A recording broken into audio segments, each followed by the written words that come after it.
for nearly 2 days now. These things just won't quit.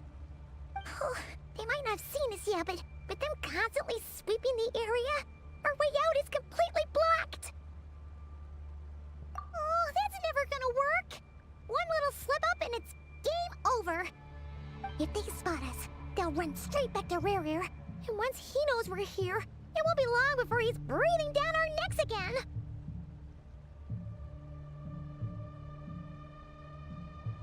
Oh, guess you're right.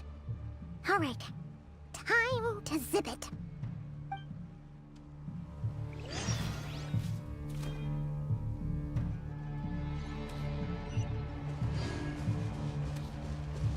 Quick, hide! We almost got spotted. Phew, that was a close call.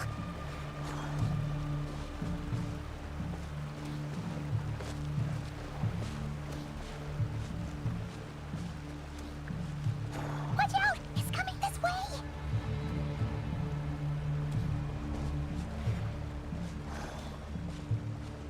Keep going. We're nearly there. This is the final hurdle.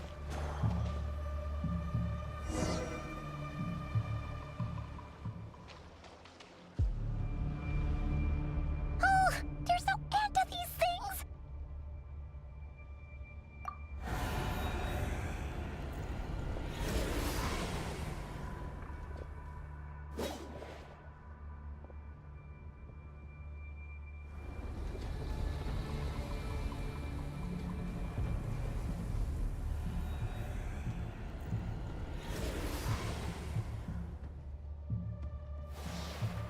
Fire. Fire? Wait, what's that smell? Oh no, there's a fire!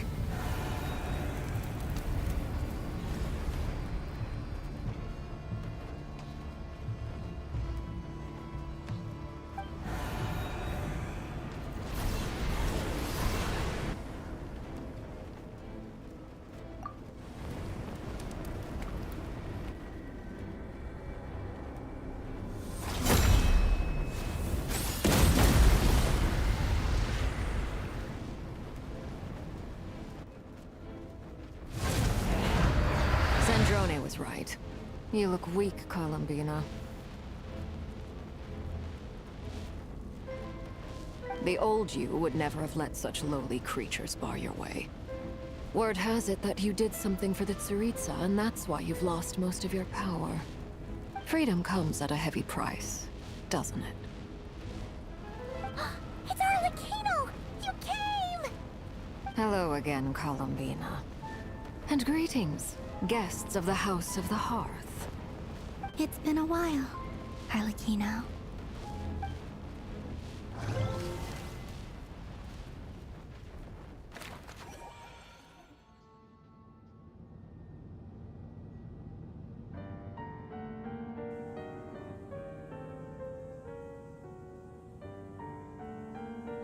Stupid right here of stupid Solnari. Ugh, whatever. I've got all the data I need. Next time we meet, you're finished. He sure doesn't pull his punches. Excuse me, do you need a hand? You can do me a favor by staying out of my way. Can't you see I'm busy? Wait a minute. I recognize that voice. Hello, Miss Sandrone. Father sent us over to help. How considerate of her. Hey, Fremine, get over here and help me fix this. Lenny, you do your thing. Just keep your sister away from my machines. Nearly every machine that cat girl touches ends up going haywire. Go put her on cleaning duty or something.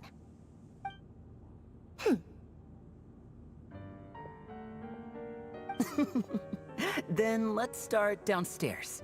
Fremine, we'll leave this place to you. You've got it. Wait a second.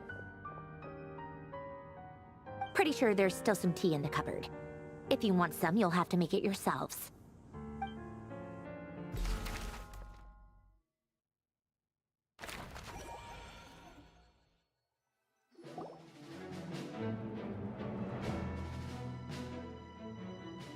It's a relief to see you all made it back in one piece.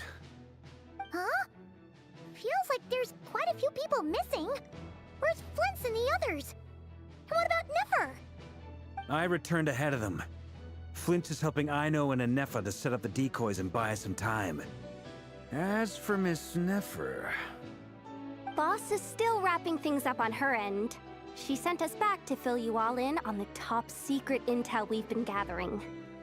I see. Then let's get right into it. But first, who do we have here? You brought someone else in to help? Greetings. I was invited here to help as a longtime Tea Party companion of Columbina's. You may call me Arlecchino. Surely it can't be. Those eyes. Oh, where have I seen them before? Wait, of course. In those memories we just saw. The only Arlecchino I know is the fourth of the Fatui Harbingers. So either you share a pretty uncommon name, or you're more than just a Tea Party buddy. You're well informed, Grandmaster. A man from Mondstadt living all the way out here in Nod-Krai, and yet the people and affairs of Snezhnaya seem to hold a special place in your heart. Oh, the feeling's mutual. Sounds like you know all about who I am, too. A Fatui Harbinger. The atmosphere in here just got really tense. Guess we can't just start trusting Fatui Harbingers, even at a time like this. I must admit, though, I'm a little curious. Seeing as the Moon Goddess no longer belongs to the Fatui, what makes you so willing to put your neck on the line here? Nor does Nod-Krai belong to Mondstadt, Mr. Varka. Yet still, you're fighting for it all the same. Things don't always have to have a tangible payoff.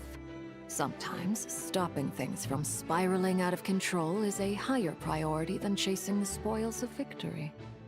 Of course, I can't say there's nothing in it for me at all. But that's between Columbina and myself.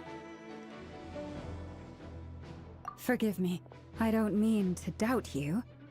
It's just that the Fatui really have been the source of many of our troubles. We have our own way of doing things here in Nod-Krai. But ever since they arrived, the Fatui have treated us with nothing but hostility. I know there's been a lot of bad blood between us in the past. I've done my utmost to avoid friction whenever I could. But sometimes fundamental conflicts of interest simply can't be settled amicably. That's why I'm here solely in a personal capacity. This has nothing to do with the Fatui. As a gesture of good faith, I'll be frank. I can help Columbina track down the iridescent moon's marrow, which will help her restore more of her power. Anyway, what else is on the agenda? Let's begin. She says she'll be frank, then completely skips over the details. Looks like she doesn't want to give away too many secrets after all.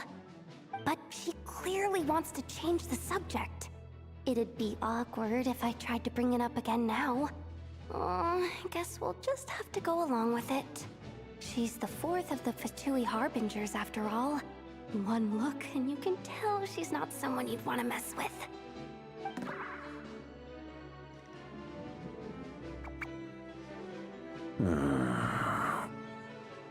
Well, since Miss Arlecchino sounds confident in her ability to handle that, we'll proceed to the next topic. Yehoda, time to share that top-secret intel. Alright, listen up everyone.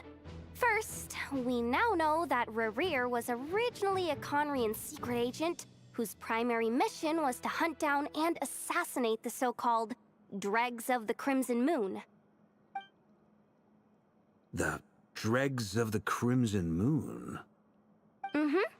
In the memories, there was a lot of talk about the Crimson Moon and Eclipse, and a whole bunch of other stuff from the time of Conria.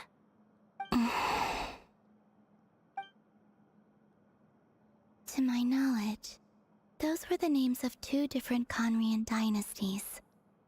Long, long ago, it is said that the people of Conria worshipped the Crimson Moon.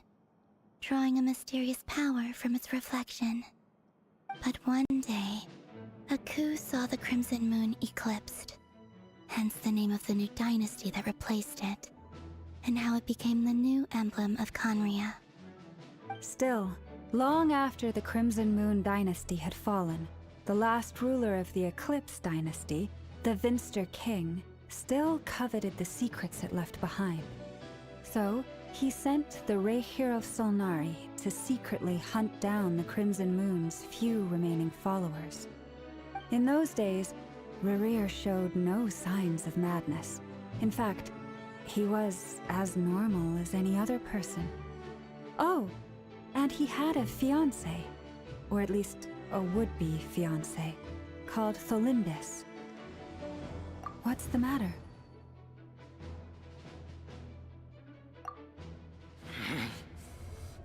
Pitifully, Rhine-daughter. Flinders.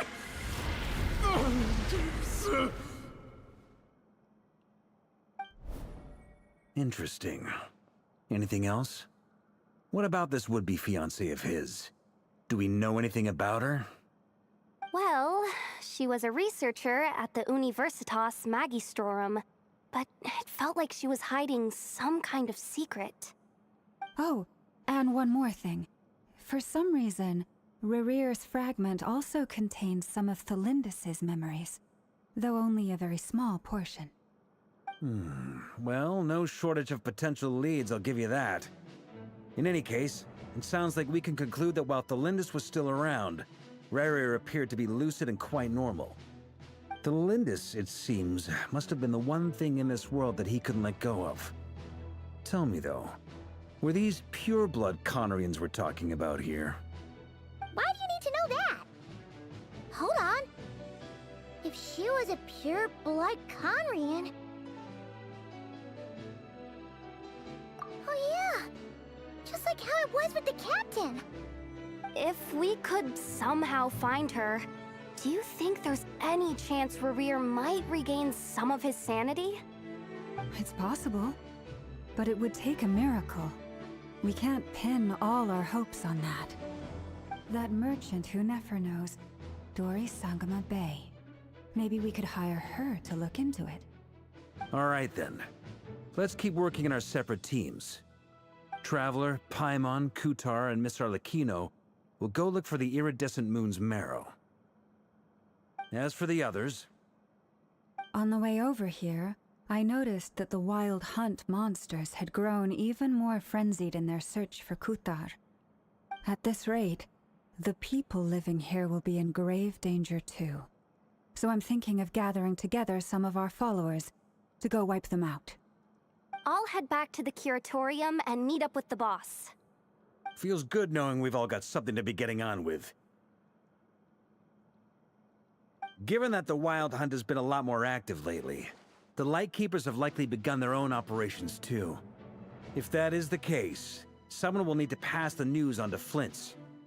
I'll hold the fort for now, then discuss our next move with Flint's, Aino, and Anefa when they get back. Alright then. Well, the clock's ticking. If that's everything, we'll be on our way. We'd better get moving too. We'll try to buy you as much time as we can. Relax. Just do your thing. Now, I decided to call in some backup since things are getting so hairy. Our reinforcements should be here any minute now. Stay safe, everyone. Dismissed.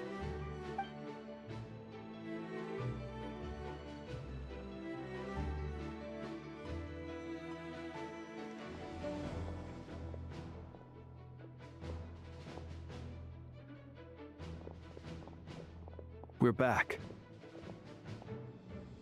Did we get here a little early? Or a little late?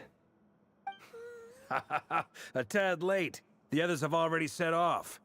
To summarize, our resident moon goddess has found us a new ally, and Boss Nefer has uncovered some promising info. Everything going smoothly on your end? Not great. I don't know how long we can stall them for. The decoys are getting taken out way faster than we imagined.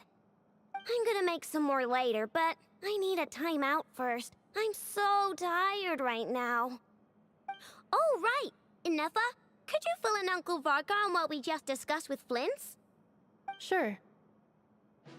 Uncle Varka, you previously told us about how when you went to investigate a source of the Wild Hunt in Amsvartnir, you discovered that it was just a diversion. But according to Flints' intel, several outbreaks of the Wild Hunt had already occurred in Nod-Krai in the period leading up to that. That was before Rerir had regained his body, when he was far from regaining his full strength. In other words, in theory at least, he still lacked the means to act in two places at once.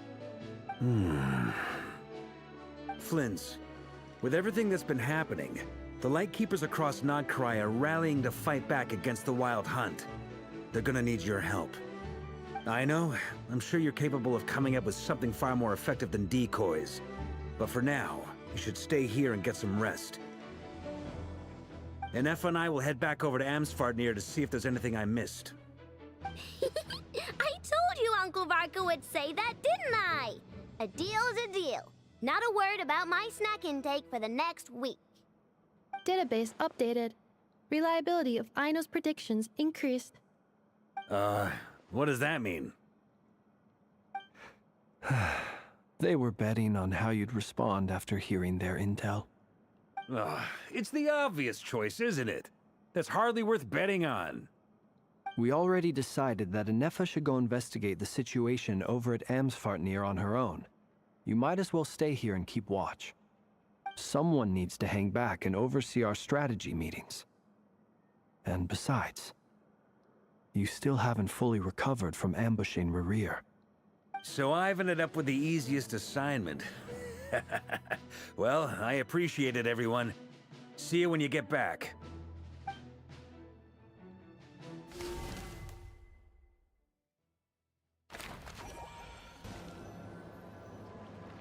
Here, this will serve as a good spot to cross over.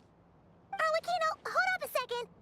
Since you brought us all this way, would you mind telling us what you've got planned? We still haven't got the slightest idea what's going on here.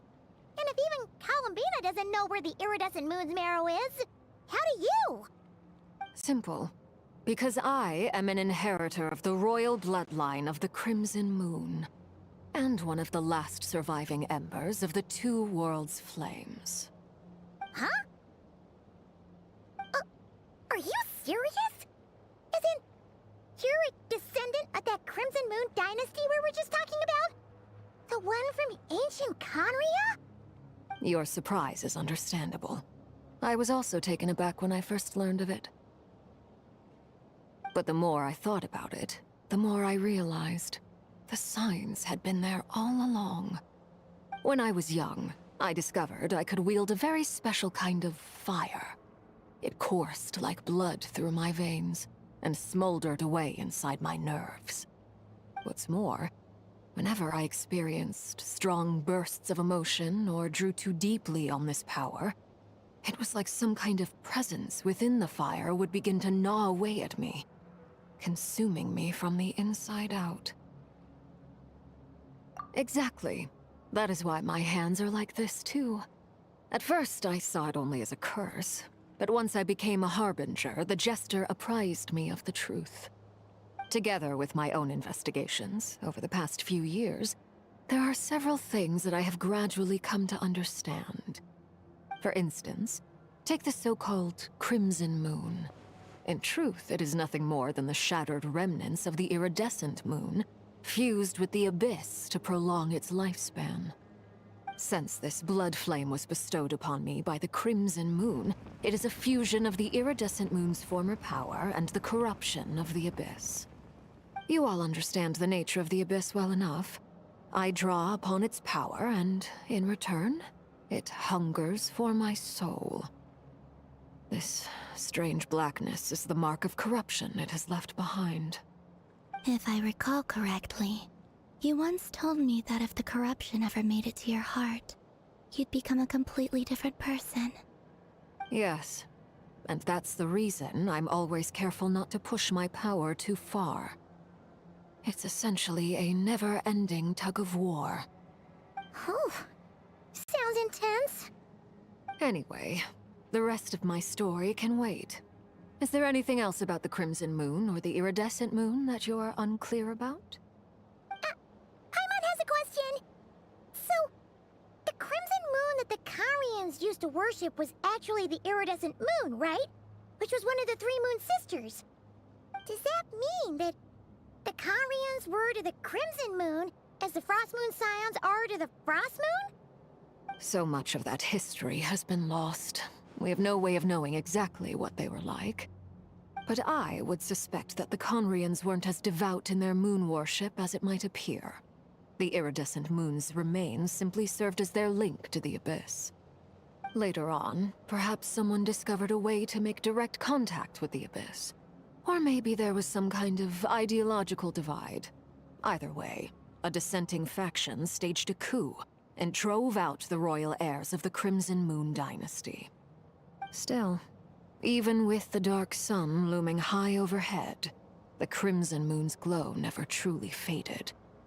If you want living proof, it's standing right before you. The first time we met, I sensed something familiar in your presence.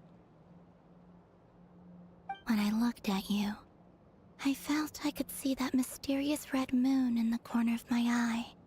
In your flames, I saw its broken image, surrounded by a strange black aura. Well, I appreciate that you kept it to yourself. Much about the Crimson Moon is still a mystery, and I'd prefer not to end up as the object of an insane research project. Anyway, time is against us here, so if there's any other questions, they'll have to wait. I just want to make sure I've got one thing straight. In her letter, Sandrone mentioned that since you are unable to contain the iridescent moon's marrow yourself, you intend to leave it in my custody. Correct? That's right. For now, it's the only way I can pay you back for your help. The iridescent moon is already part of who you are, so with its marrow in your possession, you'll be even more powerful than before. Deal. Then let's get started. Get what started? What does this place have to do with the Crimson Moon? When I first became a Harbinger, the Jester gave me a book called Paranhari, also known as Leobranto Innamorato. You should be able to buy a copy next time you're in Fontaine. It's a love story set in the Crimson Moon era. But setting aside the tangled romances of its characters, it also records a few interesting details. In the Crimson Moon era, or so the story goes, there was an orphanage that received children from beyond the bounds of this world, and subjected them to a peculiar induction ceremony. Beyond the bounds of this world? For real? And what kind of induction ceremony? The Crimson Moon sages looked beyond this world for beings with powers that surpassed the gods. But fearing they might lose control, they subjected these children to a process of refinement. They made these children crawl up a fireplace and kept asking them, "Have you died? Did you see it?" Until they finally admitted to having died and seen a crimson moon. The adults embraced the children who passed the ritual, telling them, "Within the fireplace, you have traversed the flames between two worlds. Here and now, you are born anew." The book leaves much unsaid, but I suspect that this was their way of branding the children they had enrolled, leaving an indelible mark upon them so that they would forever live in the Crimson Moon's light. That explains why I can't sense the Crimson Moon's marrow in this world. It makes sense that it would be sealed in a special space that can only be accessed temporarily through some kind of ritual. But there's no fireplace here. Do you see a chimney anywhere? Oh, are we supposed to build it ourselves? Okay, fine. Paimon will go find some bricks. That won't be necessary. The fireplace is purely symbolic. The key to the ritual is crossing the flames between two worlds. In other words, the flames that burn within me. Those burned away by such flames leave behind a kind of ghostly afterimage in the world. In the days of Conria, people believed they could be used to bridge the gap between the two worlds of life and death. In short, I can open a passage to that space for you. That's the easy part. The catch is I'll need to stay on this side to keep the passage open, so I won't be able to come with you. Once you're inside, you'll have to find your own way. Very well. Then I'll open it up. Traveler, spare me a little more moonlight if you would. I may need it.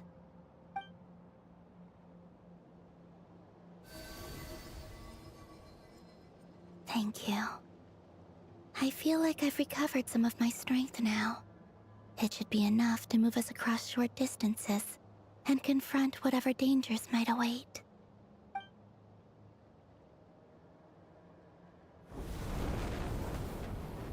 Mistress of the seven hues of ages past, great mother of the present, crimson-clad sovereign of the two realms, by fire severed, by fire renewed, I offer myself now and beseech your descent.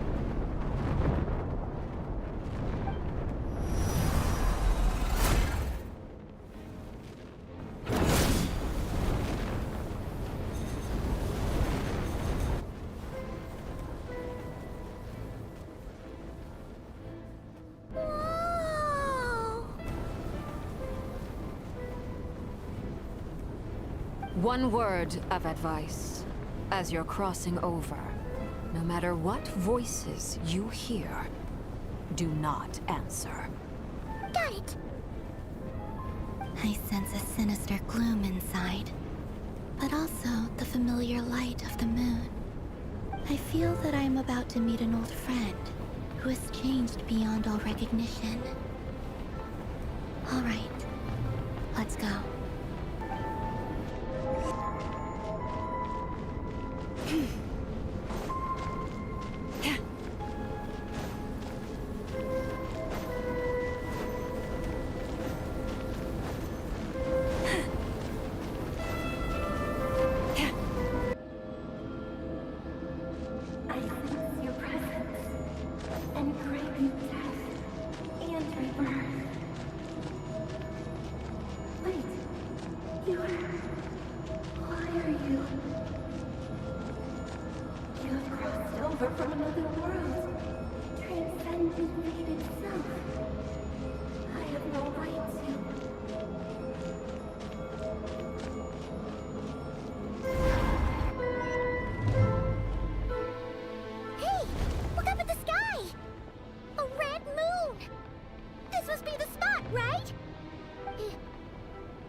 Fragments of your broken body, seized by the abyss, and hung up aloft like mummified remains.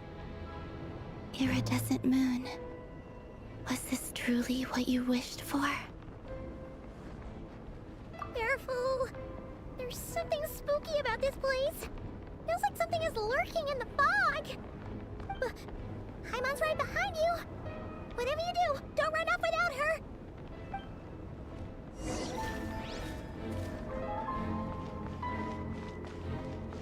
By the way, Kalambina, didn't you tell us that the iridescent moon had shattered into pieces? The moon up there looks pretty whole to Paimon. How is that possible?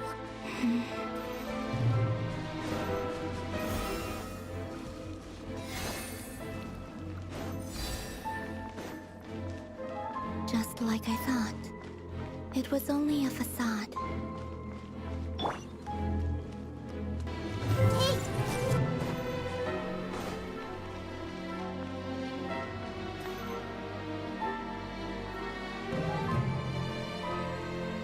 Huh? Huh? For real? That's way too high! There's no way we'll be able to reach it! No. I'm not sensing anything up there. It's coming from under the mountain. Let's see. Ah! There's some kind of weird shadow over the water. Wait, see that? Looks like a mechanism of some sort. Let's check it out.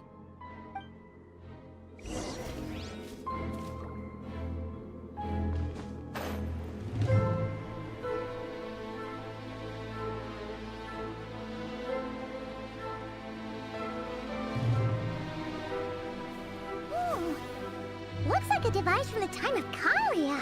Maybe people once came here to study the Crimson Moon's domain, and they left this behind. Oh, if we can activate it, we might find some clues.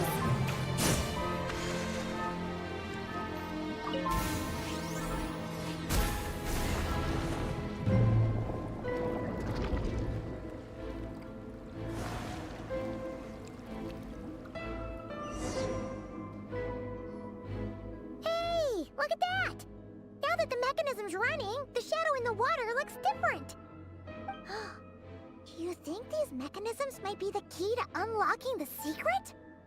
Let's try to find more of them! Thalindis, we'll leave the rest of the research in your hands. We'll be heading back now.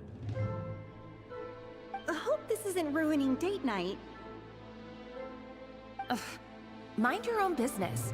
Just leave me some snacks on the table. Valindis? Is that Riru's girlfriend?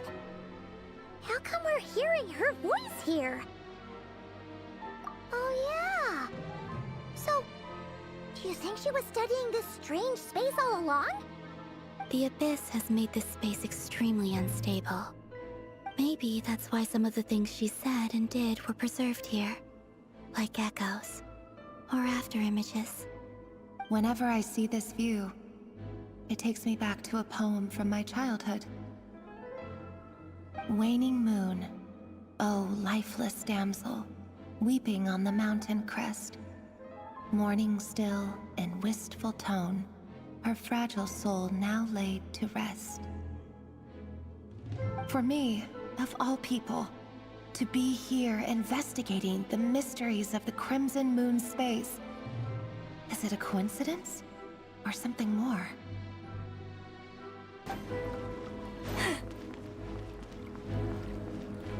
Oh, looks like the Abyss has messed up this mechanism. We need to find a way to get it working again.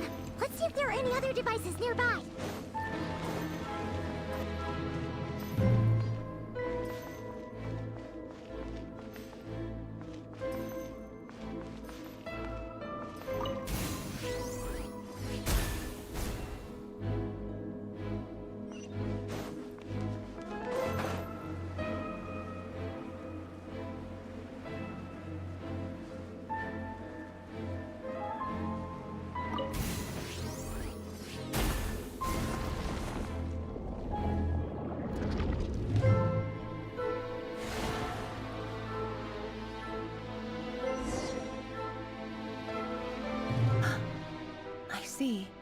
So the moon marrow, or rather the power of the 3 moons, is the key to unlocking.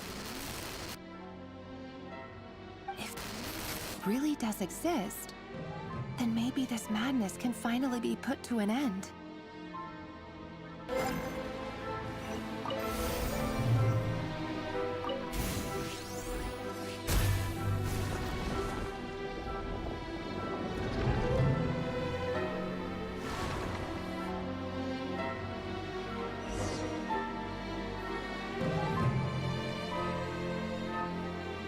With the Abyss inhibitors in place, I should be able to access the chamber with the moon marrow.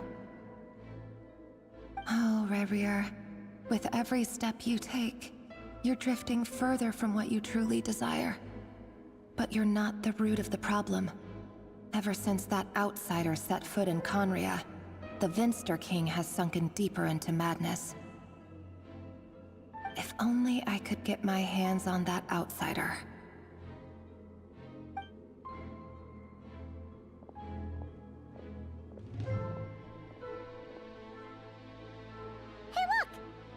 Reflection is back to normal. Valindis' voice mentioned a chamber with the moon marrow. you think maybe it's hidden in the moon's reflection? It must be. For within it, I sense the fragile aura of a dying soul. Then there's no time to lose! Let's go!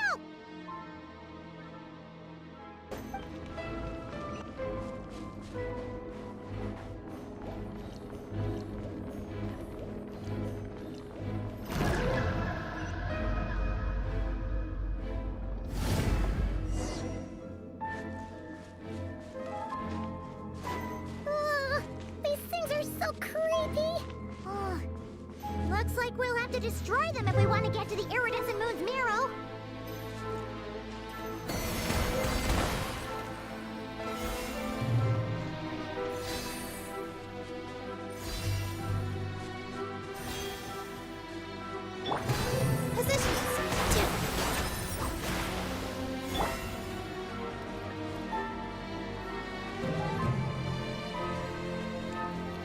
That must be the iridescent moon's marrow!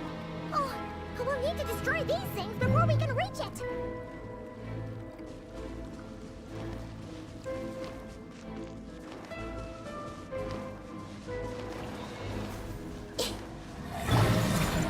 All my strength!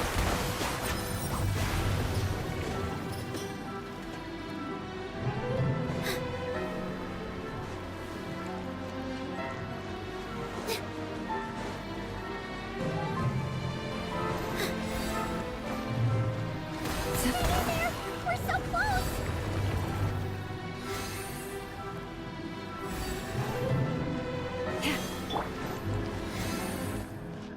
Branches of song.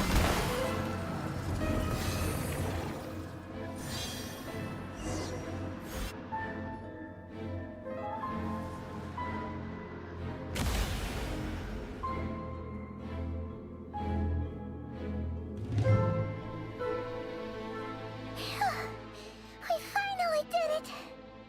The iridescent moon's marrow. Still burning away like an undying flame, yet now contaminated by the abyss. It has taken on a new form entirely. If we can purify the abyssal power within, we should be able to obtain its untainted essence.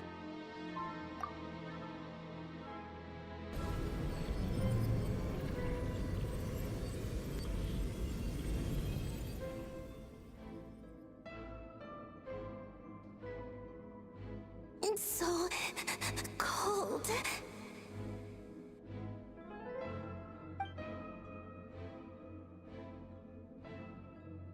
Is it you? Are you here? Huh? Are you talking to us? At long last, I can see you once more. Our fates have crossed, and I am finally free. I'm sorry, I lied to you. Even knowing what was to come, I still couldn't let go of the fear in my heart as death drew near. The moment the moon shattered, my body began to split apart piece by piece.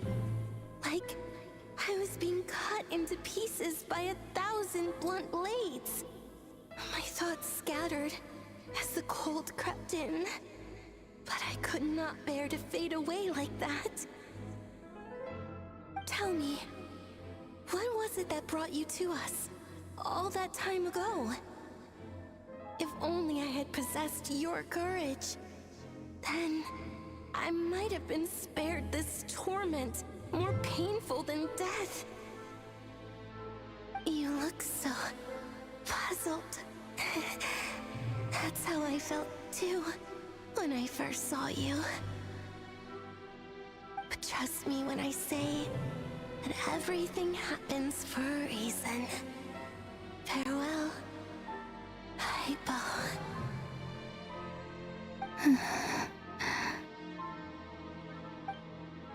What was that all about? Was that the goddess of the iridescent moon? Oh, it sounded like she was speaking to a long-lost friend. But none of us have ever met her before, right? Perhaps. She took me for the goddess of the frost moon she once knew. For a fading soul like hers, our auras must be too similar to tell apart. But anyway, we've got the iridescent moon's marrow now. That should help you regain your strength, right? Alright, time to leave this place and meet back up with Arlecchino. Let's go!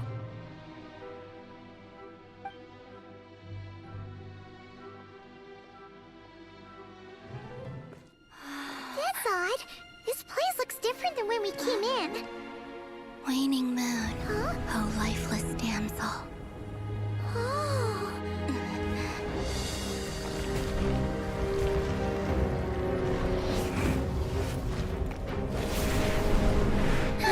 Hurry! The place is collapsing! It wants to trap us here. Who's it? The Abyss? Now we've taken the moon marrow.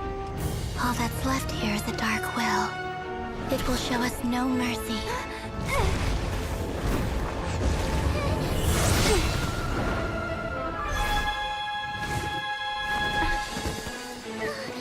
Give it back! The crimson moons! My marrow! My heart!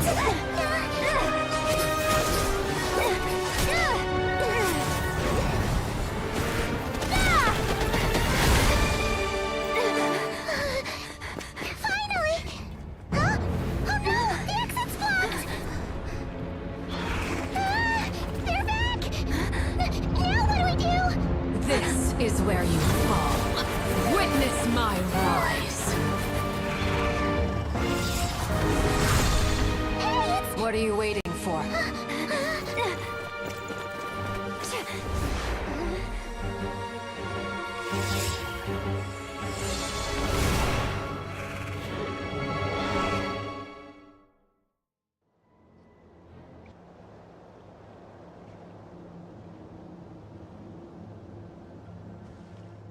Oh, we made it! Was that you, Arlecchino? Did you save us? Wait, your hands! They're...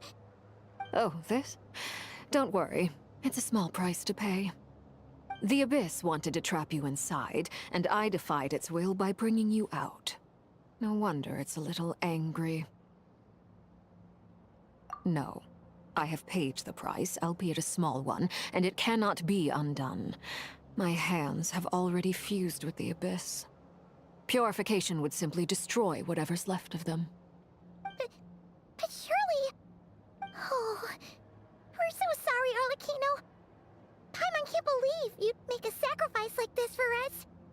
As much as I'd like to call it a favor, the truth is I was simply holding up my end of the deal. Well, Columbina. Yes, you did your part. And as promised, I will leave the iridescent moon's marrow in your care. From this day forth, may the two worlds' flames burn ever more brightly.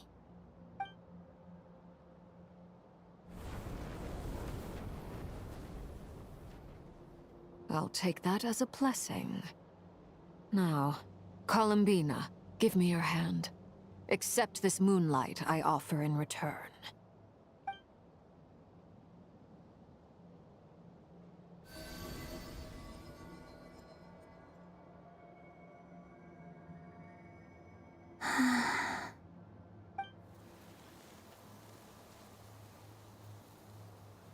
Feeling stronger? Hey, Columbina, are you okay? I'm fine. Our powers are a little at odds, that's all.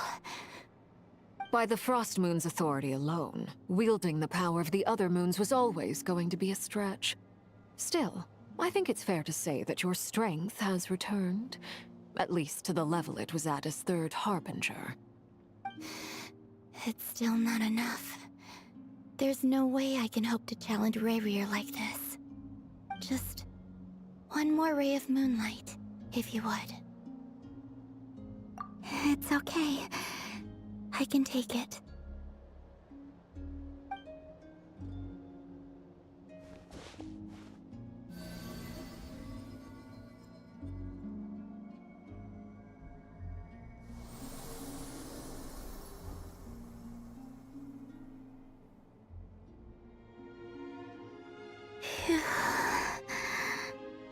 How about now? Fighting fit? At the very least, I won't have to stay hidden like before. I want to see him gone from Nod-Krai. The Rahier of Solnari and his wild hunt must be sent back where they belong. Well, it's good to have something to aim for. You certainly seem more alive now than you did earlier. When I first met you, you didn't strike me as a ray of moonlight. More like a wisp of fog drifting in from who knows where, ready to scatter at the first sign of a breeze. But now, you're full of vitality. Just like the frost moon, once the brightest of them all. May you keep shining, Columbina. This is who you are. Thank you. Look after yourself too, Arlecchino. I know you have plans of your own, and that's why you're always seeking to grow stronger. But whatever you're after, don't let the Abyss take a hold of you. I do not wish to see you go down the same path as Revier. I appreciate the concern, Columbina. Although perhaps it's time you took a new name. A new name? Kutar, the Moon Maiden, Columbina. They're nothing more than code names. They describe who she is and the roles she's played, but they're not her real name. We often use code names in the House of the Hearth, too. But it's knowing your real name that keeps you grounded. Up till now, you've been living a wandering life, so you've probably never really cared. All I'll say is this. Once you've defeated Revier, give it some thought. All right, that's it from me. I'll get you back safely first, then go meet up with Sandrone. You're the best! I appreciate the gesture. It speaks to your good character. Anyway, let's get going. There are more urgent things to do right now than trade compliments.